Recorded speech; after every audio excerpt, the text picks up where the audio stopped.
here in the Columbia, South Carolina garden of Ann Hazelden Foster.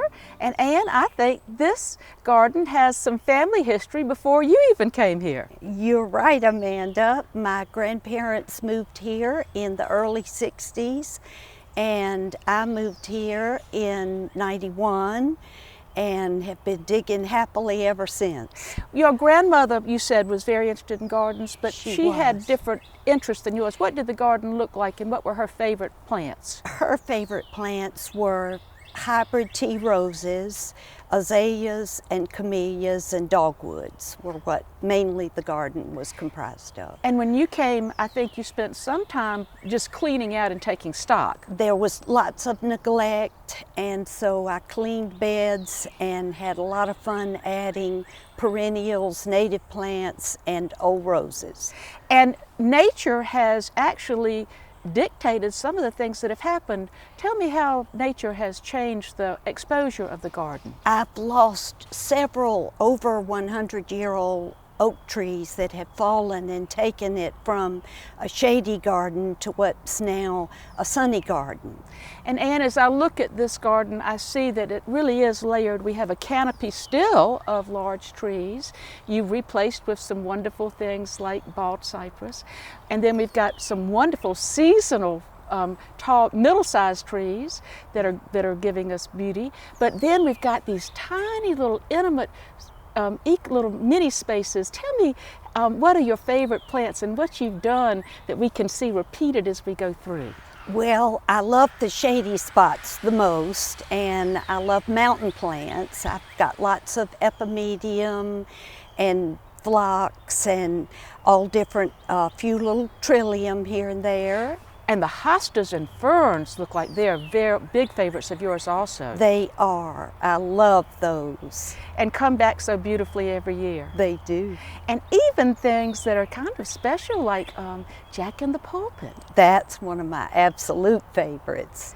And Ann, also I see that you've repeated some things. I see that little strawberry begonia and the epimedium. Does that help beautify these spaces? It does, and gives a great flow, and they've multiplied so nicely over time too.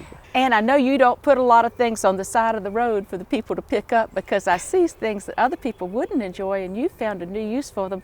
There's a big stump, I guess one of the trees you lost, and looks like you're kind of using it almost as a container. I am, and enjoying watching the natural things that are growing on it and planting around it.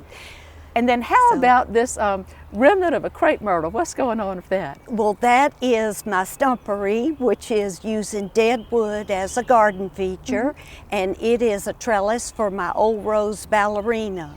Well, and so we've got this delicate, beautiful little rose and this old, gnarled structure. It's a beautiful combination. Thank you. And Ann, when I walk through, I see one of the largest pieris I've ever seen. It looks to me like the backyard you have is almost a zone 7. So many, is it a very special kind of microenvironment? It really is like its own little ecoclimate, and I'm sure that Paris japonica must have been planted in the 50s. And then you have a mountain laurel that somebody else might have sent to the scrap pile, but not you. No, I'm holding on for its architectural beauty and hoping that it's coming back as I see a few sprouts here and there. Is this a garden that you're in almost every day? I am, when I can be. My favorite thing is to stay out here from sunup to sundown.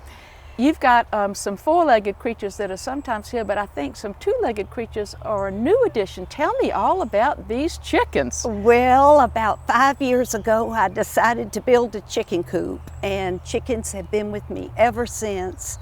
I highly recommend them. They're entertaining and wonderful pets. And the roof of it, is that, when you get something like that established, is it a whole lot of trouble, Ann, or does it kind of look after itself? It pretty much looks after itself. I've tried to put plants up there that will come back, and it's wonderful having a living roof because it's, of course, cooler in the summer and warmer in the winter for them. Well, Ann, everywhere I look, I see signs that you're here all the time. I see a pair of spectacles hanging in a tree. I see tools sitting around. Although this garden is very beautiful, it is your playground. It definitely is. And it's a great occupation. And I want to thank you so very, very much for sharing this treasure that you've created that started with your grandmother, sharing it with us and our friends at Making It Grow. Thanks. I'm so glad you could come.